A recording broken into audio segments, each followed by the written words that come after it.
मुबारक हो तुमको ये शादी तुम्हारी हो,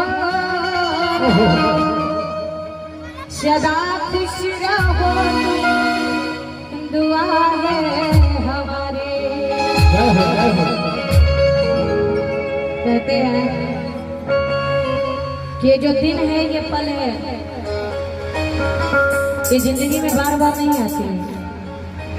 ये पल तो हर एक इंसान के जीवन में एक ही बार मिलता है। ये पल हर इंसान के जीवन में एक बार जरूर आते हैं, बस एक बार।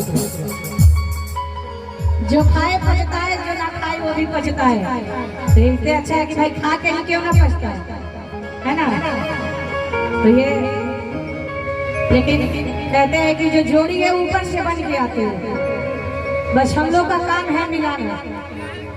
ऊपर भगवान पहले से जोड़ी बना के रखते हैं, जो नीचे जो है वो दो परिवार मिलते हैं और हम लोग का काम है मिलाना। लेकिन हम लोग उसी पारंपरिक गीत में चलेंगे और जब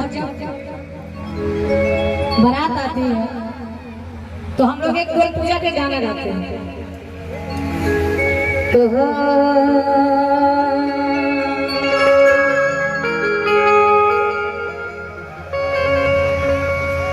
किया पाना खोरिया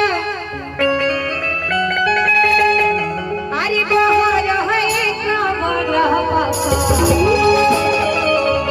और मैं कहना चाहूंगा कि लड़का लड़की दोनों का नाम और दोनों आदमी का पिताजी का नाम अगर लिख करके आ जाएगा तो बहुत अच्छा रहेगा।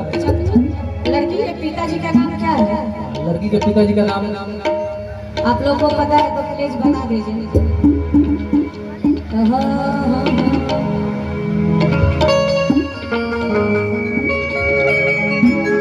ये तो लड़का का नाम है काजल और समीर, उनके पापा के नाम